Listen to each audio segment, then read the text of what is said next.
Students, इसके बाद हम जो है आगे खेल और इतिहास इस चैप्टर का आगे का टॉपिक जो है स्टूडेंट्स आज हम देखने वाले हैं। इसमें दो टॉपिक आज हम देखने वाले हैं, खेल और संबंधित साहित्य तथा फिल्में। और दूसरा टॉपिक आज स्टूडेंट्स हम देखने वाले हैं वो है खेल और इतिहास के अवसर, जो हर हिस्ट्री के लास्ट वाले चैप्टर के अंतिम में हर एक पार्ट में ये टॉपिक जो है हमेशा होता ही है। तो सबसे पहले हम देखते हैं इसके ऊपर आधारित विस्तारपूर्वक प्रश्न भी है कि भारत के खेल साहित्य के इतिहास के विषय में जो जानकारी जो है लिखिए। तो देखिए, खेल और उससे जुड़ा साहित्य यानी लिटरेचर, जिसमें किताबें मतलब उस खेल से संबंधित किताबें हो सकती है या उस खेल से संबंधित खिलाड़ियों के जीवनी हो सकती है।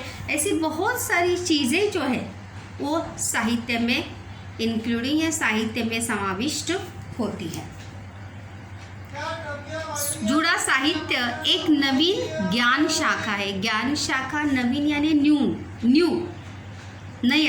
नई ज्ञान शाखा यानी जिससे हमें खेल जगत के बारे में विविध जानकारी जो है हमें उस साहित्य से हमें प्राप्त होती है। और खेलों से संबंधित पुस्तकों कोशों को नए से बनाया जा रहा है।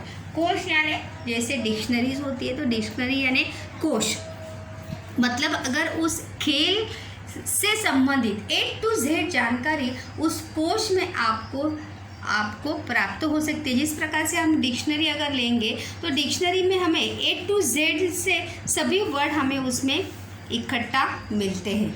तो उसी प्रकार से अगर हमें एक खेल की जानकारी बच्चों प्राप्त करनी है तो उस खेल से रिलेटेड जानकारी जो है आपको उस कोश में पूरी जानकारी उसमें आपको मिल सकती है, उसे कहा जाता है कोश। अभी मराठी भाषा में मलखम का इतिहास जो है वो प्रकाशित हुआ है। मलखम जो लकड़ी के ऊपर जो खेला जाता है उसे कहते हैं मलखम। व्यायाम पर कोश पाया जाता है। व्यायाम यानी कसरत, जिम्स जिसे कहते हैं। व्यायाम के अलग अलग प्रकार हैं और उस अलग अलग व्यायाम के प्रकारों के ऊपर आधारित जो है वो कोश बनाया गया है।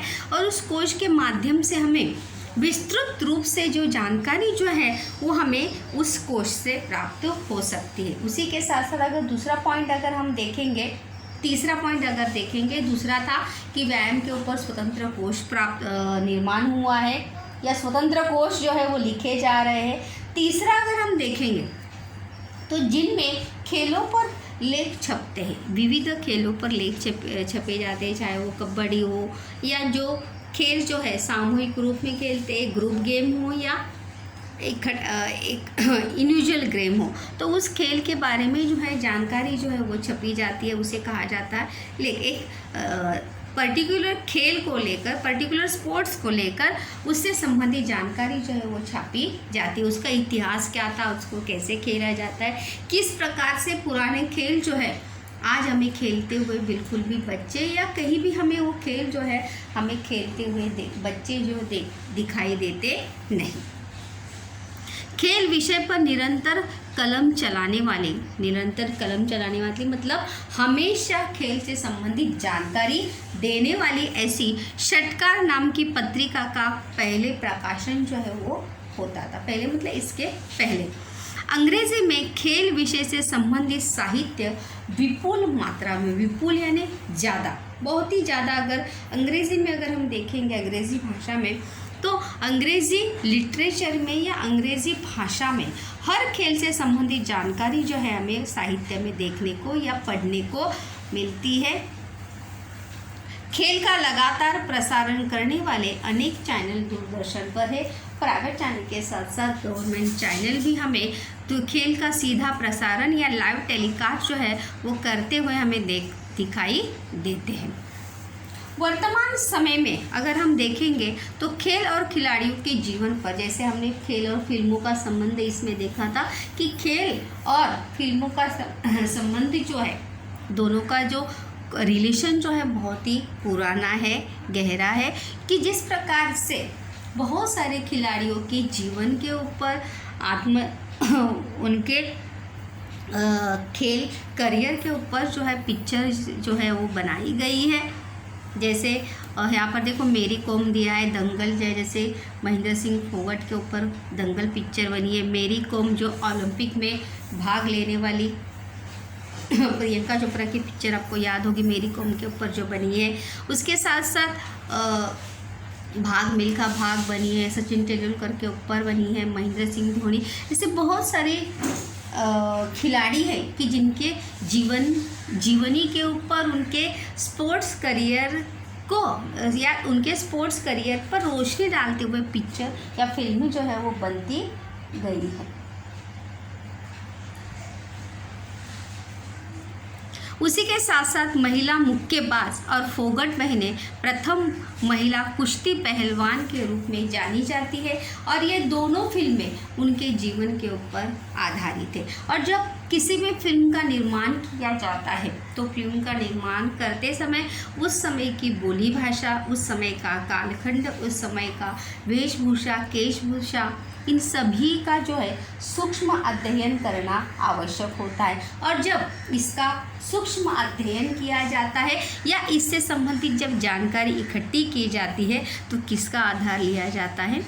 इतिहास का आधार लिया जाता है। देखो यहाँ पर दिया भी है कि इन घटकों का गहन अध्ययन करने के लिए इतिहास का आधार लिया जाता है कि उस समय क्या या उस समय के कालखंड की भाषा कैसी होगी, रहन सहन कैसा होगा, लोग बोलते कैसे होंगे, उनका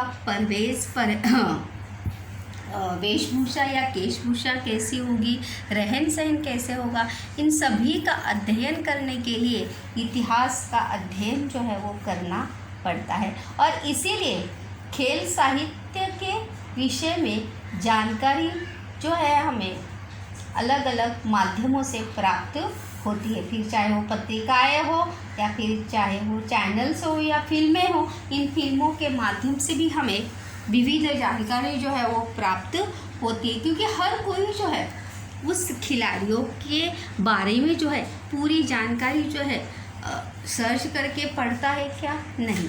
लेकिन अगर हम उससे संबंधित अगर कोई फिल्म देखते हैं, कोई किताब अगर हमें हमारे हाथ लगी अगर हम पढ़ते हैं तो उस खिलाड़ी के बारे में हमें पूरी जानकारी जो है एक झटके में हमें क्या होती है? प्राप्त होती है। लेट मी सी अहेड।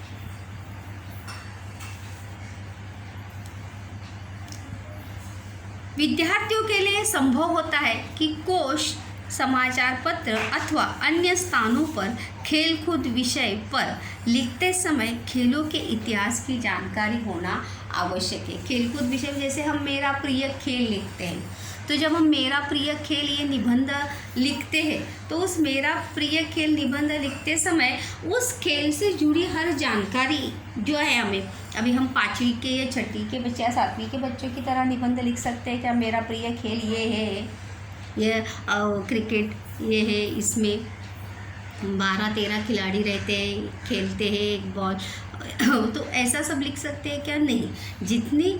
जिस प्रकार से हमारी क्लास है, जिस प्रकार से हमारी एज है, उसी के अनुसार हमें निबंध भी या हमारा लेखन भी होना आवश्यक है। तो इसीलिए देखो यहाँ पर दिया भी है कि खेलकूद विषय पर लिखते समय खेलों के इतिहास की जानकारी जो है वो होना आवश्यक है कि इस खेल की शुरुआत कैसे हुई। जैसे ओलंपिक प्रतियोगिता के बारे में हमने देखा था कि ओलंपिक प्रतियोगिता की शुरुआत कैसे हुई, किस प्रकार से क्रिकेट हमारे भारत का राष्ट्रीय खेल न होते हुए भी किस प्रकार से क्रिकेट खेल को इतनी लोकप्रियता किस प्रकार से मिली है। ये सभी जानकारी जब हम लिखेंगे तो इतिहास की जानकारी होना बिल्कुल आवश्यक है। उसके बाद हम बहुत ही महत्वपूर्ण टॉपिक यहाँ पर इस पार्ट का देखने वाले हैं कि खेल और व्यवसाय के अवसर।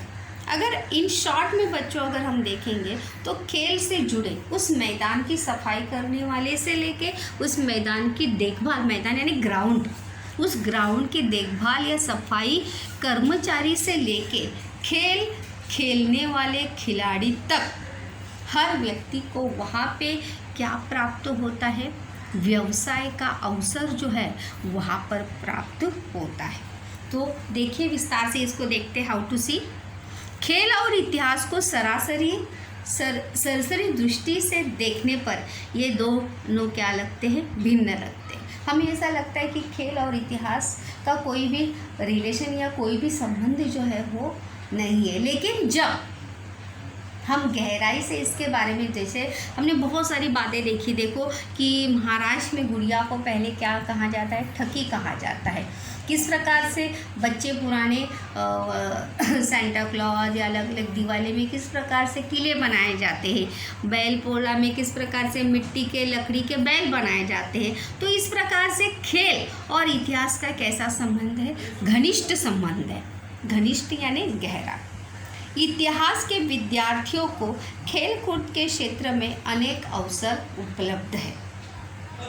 ओलंपिक अथवा एशियाई खेलों तथा राष्ट्रीय एवं अंतर्राष्ट्रीय स्वरूप की खेल प्रतियोगिताओं के संदर्भ में लेखन समीक्षण करने के लिए इतिहास के तज्ञों की सहायता लेने पड़ती है। मतलब जब इस अंतर्राष्ट्रीय या राष्ट्रीय या ओलंपिक अथवा ओलंपिक खेलों का जब आयोजन किया जाता है तो उसका लेखन या समीक्षण करने के लिए इतिहास के तज्ञों की सहायता लेनी पड़ती है। मतलब जब ओलंपिक प्रतियोगिता के बारे में अगर कोई बताना है, कोई बता रहा है, तो कोई कैसा व्यक्ति बता सकता है, जिस व्यक्ति को उस ओलंपिक खेलों के बारे में पूरी जानकारी है, उसे सब पता है कि उसकी शुरुआत कैसे हुई, किस प्रकार से उसका नियोजन किया जाता है।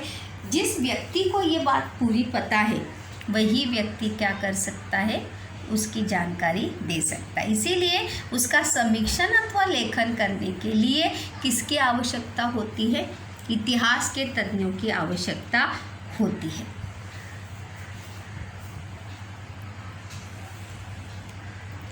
खेल प्रतियोगिताओं के चलते उन खेल प्रतियोगिताओं का समीक्षापूर्ण निवेदन यानी कमेंट्री, जिसे हम कहते हैं खेल करते समय जिस प्रकार से कमेंट्री करने वाला जो है, कमेंटर करने वाला कमेंट्री करता है, तो उस कमेंट्री भी कैसे होती है, जो निवेदन करता है वो भी कैसा होता है, उस जिस प्रकार से वो निवेदन करता है, कमेंट्री करता है, जिसे हिंदी में समालोचक कहते हैं। तो जो समालोचन करने वाला है वो समालोचन सुनकर हमारी आंखों के सामने पूरा वो खेल जो है या खेल का दृश्य जो है वो खड़ा होता है। इतनी ताकत या उतने प्रभावी जो है उसकी समालोचकता होती है, इतना प्रभावी उसका निवेदन होता है।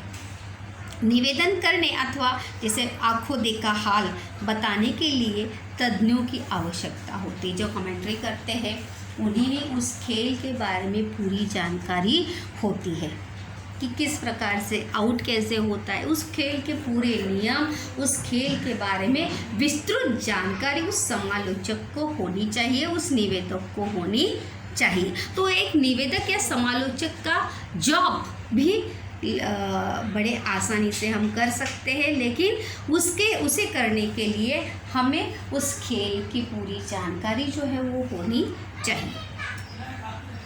इन तज्ञों को दर्शकों श्रोताओं के सम्मुख खेल का इतिहास, पिछड़े आंकड़े, खेल में हुए अब तक के कीर्तिमान, ख्याति प्राप्त खिलाड़ी, खेल से संबंधित ऐतिहासिक स्मृतियाँ जैसे बातों की जानकारी रखना आवश्यक होता है। क्योंकि अगर आप देखो किसी खेल का लाइव टेलीकास्ट होता है, तो आपने भी क्रिकेट वगैरह का देखते ही होंगे, तो आपने उसमें देखा होगा कि अगर किसी खिलाड़ी ने वहाँ पे सेंचुरी बनाई है,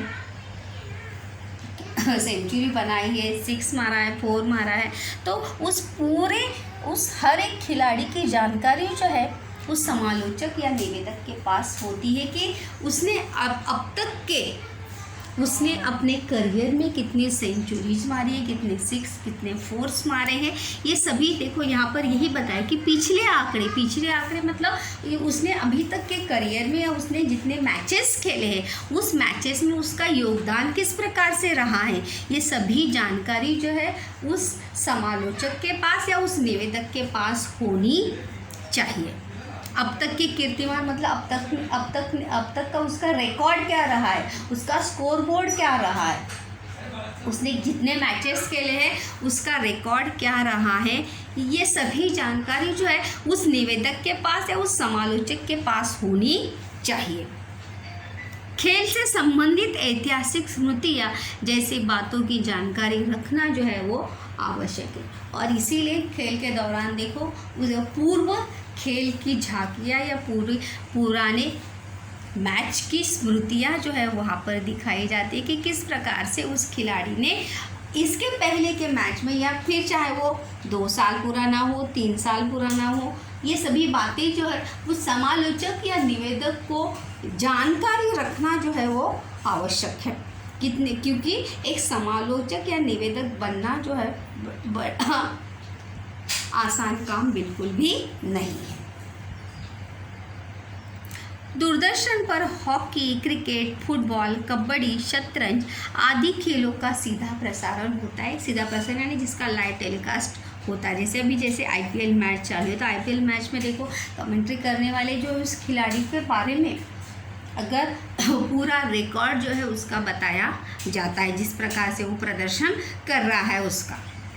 अलग अलग चैनलों के कारण इन खेलों से संबंधित जानकारी, आंकड़ों का विवरण रखने वालों को महत्व प्राप्त हुआ है। जिस प्रकार से हम कहते हैं कि सोशल मीडिया के कारण बहुत ज़्यादा सभी को ऐसा लगता है कि कौन सी जानकारी हम पहले लोगों तक पहुंचाए या हम जानकारी देने वाले जो है हम पहले ही हो। ये हर चैनल की क्या होती है, होड़ लगी होती है, कंपटीशन हर स्पोर्ट्स चैनल के बीच में जो है वो लगा होता है। तो इसीलिए विवरण रखने वालों को महत्व प्राप्त हुआ है कि मतलब उस खेल के बारे में, उस खिलाड़ी के बारे में कौन कितना जानकारी देता है या किसने कितनी जानकारी रखी है या उसे मालूम है या उसे प्राप्त है, इसे भी वर्तमान समय में बहुत ज़्यादा महत्व प्राप्त हुआ है। खेलकूद से संबंधित चैनलों का 24 घंटे प्रसारण चलता रहता है और परिणाम स्वरूप इस क्षेत्र में रोजगार के अनेक अवसर जो है वो उपलब्ध है। जैसे मैंने शुरुआत में ही कहा कि एक छोटे जॉब से लेकर वहाँ पे समालोचक या खिलाड़ी से तक बहुत सारे व्यवसाय के अवसर जो है वो आपको प्राप्त हो सकते हैं, मिल सकते हैं। बस उसमें आपको अपनी योग्यता जो है वो सिद्ध करने की आवश्यकता है। खेल प्रतियोगिता में पंचों का महत्वपूर्ण स्थान होता है। पंच यानी अंपायर के रूप में योग्यता प्राप्त करने के लिए परीक्षाएं ली जाती है। पंच या अंपायर भी एकदम आसानी से बनते नहीं, उसकी भी क्या होती है, एग्ज़ाम्स होती है, परीक्षाएं उसकी ली जाती है और योग्यता प्राप्त मतलब डायरेक्ट वो नेशनल या इंटरनेशनल लेवल का अंपायर जो है वो बनता नहीं। जिस प्रकार से खेल हम पहले खेलते हैं district level, then state level, फिर नेशनल लेवल और फिर इंटरनेशनल लेवल। इस लेवल, इन चारों लेवल, पहले इन तीनों लेवल पर वो काम करता है, कार्य करता है, अपनी योग्यता सिद्ध करता है, फिर आगे जाके उसे अंतर्राष्ट्रीय या राष्ट्रीय स्तर पर कार्य करने का अवसर प्राप्त होता है। एग्जैक्टली डायरेक्ट जो है उसे कभी भी नेशनल या इंटरनेशनल लेवल पर पंच या अंपायर का काम जो है वो मिलता नहीं। सरकारी और गैर सरकारी स्तर पर खेलों को प्रोत्साहन देने के प्रयास जारी है। खिलाड़ियों को छात्रवृत्ति यानी स्कॉलरशिप देने की व्यवस्था की गई है। सरकारी और निजी कार्मिक विभागों में आरक्षित स्थान रखे गए हैं और इसलिए खिलाड़ियों के लिए भी सरकारी तथा प्राइवेट डिपार्टमेंट में भी कुछ स्थान या कुछ सीटें जो है उनके लिए, खिलाड़ियों के लिए या स्पोर्ट्स के लिए आरक्षित रखी जाती है। इससे संबंधित हम प्रश्न देखो, खेलों से संबंधित खेलों के माध्यम से व्यवसाय के अवसर किस प्रकार प्राप्त होते। तो पहले तो क्या हो गया, लेखन करने वाला लेखक अथवा समीक्षक। दूसरा, क्या हो गया, आकाशवाणी, दूरदर्शन तथा विविध जो स्पोर्ट्स चैनल है उस पर निवेदन करने वाला समालोचक हो गया। उसके साथ साथ खिलाड़ियों को जो प्रशिक्षक देते हैं, ट्रेनर जिसे हम कहते हैं, मैदान तैयार करने वाले, पंच, अंपायर, ये भी हमें व्यवसाय के रूप में हम कर सकते हैं। उसके साथ साथ खेलों का चित्रीकरण करने वाला कैमरामैन, उनके सहायक और संगणक तज्ञ, मतलब हर क्षेत्र में जो है, मतलब खेल के हर क्षेत्र में या हर हिस्से में जो है आप रोज़गार या व्यवसाय जो है, व्यवसाय के अवसर आपको प्राप्त हो सकते हैं। सिर्फ करने की जो है इच्छा होनी चाहिए। जैसे मतलब छोटे से लेके बड़े स्तर तक व्यवसाय के अवसर जो है खेल क्षेत्र में भी आपको प्राप्त हो सकते हैं। ये देखो, ये इसीलिए यहाँ पर दिया गया है खेल और व्यवसाय के अवसर कि आगे जाके 10th के बाद 12th के बाद जो है हम अपने 10th में ही हम डिसाइड करते हैं कि what to do in your future, इन फ्यूचर में आप क्या करने वाले हैं या कौन सा करियर आप चुनने वाले हैं। तो अगर आप मतलब जैसे स्पोर्ट्स रिपोर्टर भी होते हैं, कैमरामैन होते हैं, शूट्स करने वाले होते हैं, क्या शूट जैसे बड़े आसानी से कैमरा पकड़ा शूट किया, क्या नहीं, उसका भी ट्रेनिंग होता है, उसमें भी हमें महारत हासिल करनी पड़ती है। और कोई भी काम जो है बड़ी सहजता से या बड़े ही आसानी से कोई भी काम जो है वो मिलता नहीं। उसे करने के लिए हमें अपना योगदान जो है वो देना पड़ता है, तभी जाके बच्चों हम उस व्यवसाय को कर सकते हैं। और खेल में देखो, जो उनके स्पोर्ट्स के जो ड्रेस होते हैं उसको उसे डिज़ाइन करने वाला भी व्यक्ति होता है, जो डिज़ाइनर होता है, उसको मैन्युफैक्चर करने वाले, जो स्पोर्ट्स किट होते हैं वो बनाने वाले, मतलब ऐसे व्यवसाय के अवसर जो है, मतलब खेल ग्राउंड को छोड़कर भी उससे रिलेटेड ऐसे बहुत सारे व्यवसाय के अवसर जो है वो आपको प्राप्त हो सकते हैं। उसके साथ साथ हेल्थ डिपार्टमेंट जो डॉक्टर्स वगैरह होते हैं वो भी खेल स्पोर्ट्स में वहाँ पर कार्यरत होते हैं। तो मतलब हर क्षेत्र से या हर इससे आप जो है वहाँ पर व्यवसाय आपका कर सकते हैं। यहाँ पर देखिए, क्या जानते हैं का एक बहुत ही महत्वपूर्ण प्रश्न है। जैसे मैंने आपको कहा था कि क्या आप जानते हैं, ये हमें किसके लिए आता है, पैराग्राफ के लिए आता है। और रिक्त स्थान के लिए भी ये प्रश्न है कि क्या आप जानते हैं कि पहले मराठी भाषा में क्रिकेट मैचों का आंखों देखा हाल अर्थात निवेदन, जिसे समालोचक कहते हैं, कमेंट्री करने वाला, जो बाल शास्त्री जनार्दन पंडित करते थे। सबसे पहले निवेदक या सबसे पहले समालोचक करने वाले मराठी में कौन थे? मराठी भाषा में क्रिकेट का मैच का आंखों देखा हाल बताने वाले बाल शास्त्री पंडित। याद रखिए, ये रिक्त स्थान के लिए भी याद रखिए और असत्य जोड़ी के लिए भी याद रखिए, असत्य जोड़ी के लिए भी याद रखिए। आकाशवाणी में इस धारा प्रवाह मैंने जिसे हम रनिंग कमेंट्री कहते हैं, जिस प्रकार से जो मतलब कंटिन्यूसली लगातार जो है कमेंट्री करने वाला जो है बोलता ही रहता है, विदाउट स्टॉपिंग, बिना रुके जो है वो बोलता ही जाता है, बोलता ही रहता है, उसे कहा जाता है रनिंग कमेंट्री। आप तो क्रिकेट के सभी लोग शौकीन है, तो क्रिकेट में देखते होंगे कि इस प्रकार के रनिंग कमेंट्री जो है वो की जाती है।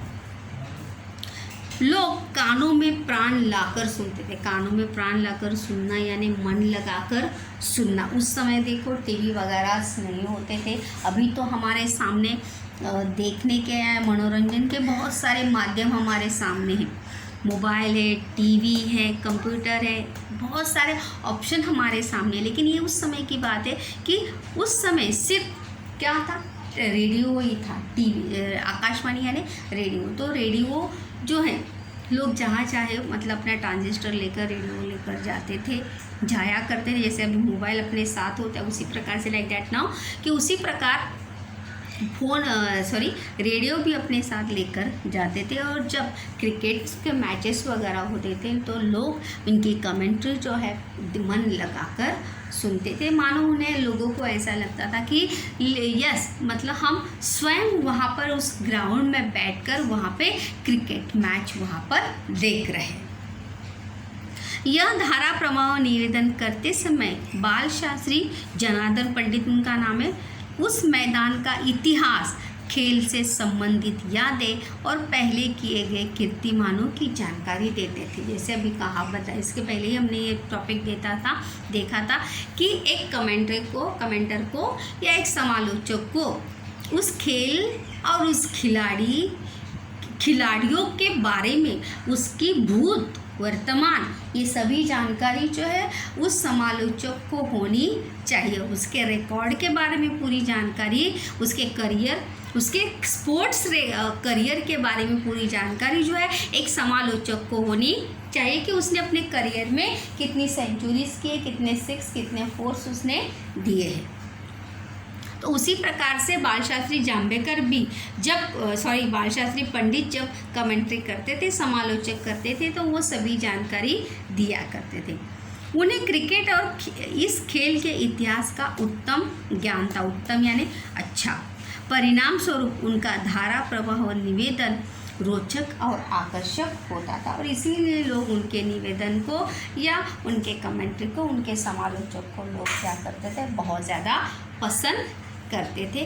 कितने आकर्षक तरीके से, इतने उत्साही या प्रभावी ढंग से वो निवेदन करते थे, क्योंकि निवेदन करने वाले के शब्दों से, शब्द इतने प्रभावी होने चाहिए कि वो ग्राउंड का पूरा वर्णन या ग्राउंड का पूरा दर्शन जो है, ग्राउंड की पूरी बातें जो है उस व्यक्ति के आँखों के सामने खड़ी होनी चाहिए। वो बिना देखे उसे ऐसा लगना चाहिए कि मैं सही में ग्राउंड में बैठे, मैदान में बैठ के वो खेल का लाइव टेलीकास्ट या वो मैं खेल वो देख रहा हूँ। तो स्टूडेंट, इस प्रकार से हमने 7 चैप्टर यहाँ पर देखा, खेल और इतिहास। मतलब हर चीज़ से जुड़ा क्या होता है, इतिहास होता है। तो इस प्रकार से हमने इस चैप्टर में भी देखा कि खेलों से जुड़ा किस प्रकार से इतिहास है।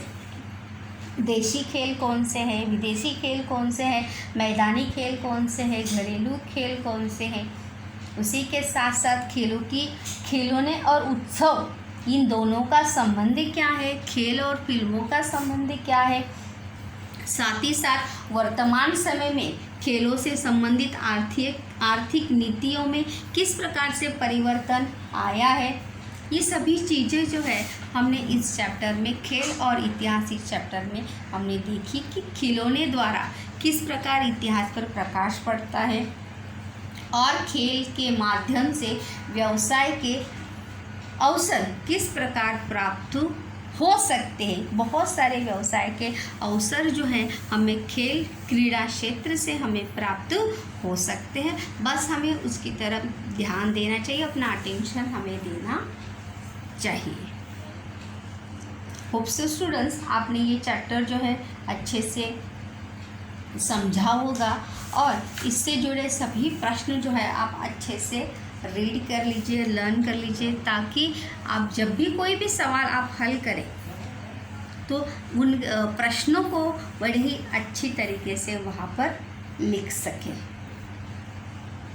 और कोई भी सवाल, प्रश्न जो है वो हल करते समय जो उत्तर हमें लिखने के लिए पॉइंट्स दिए जाते, भले वो कितने भी नंबर के लिए हो, लेकिन जितने पॉइंट वहाँ पर दिए हैं उतने ही पॉइंट लिखने की आदत जो है बच्चों आप लगा दीजिए। भले 2 नंबर का प्रश्न है तो 2 पॉइंट मत लिखिए। वहाँ पर टिप्पणी में 4 पॉइंट्स हैं तो आधे टिप्पणी में वहाँ पर आधा नंबर जो है एक पॉइंट के लिए होता है। तो इन सभी बातों का ध्यान रखते हुए प्रश्नों की तैयारी आपको करनी है।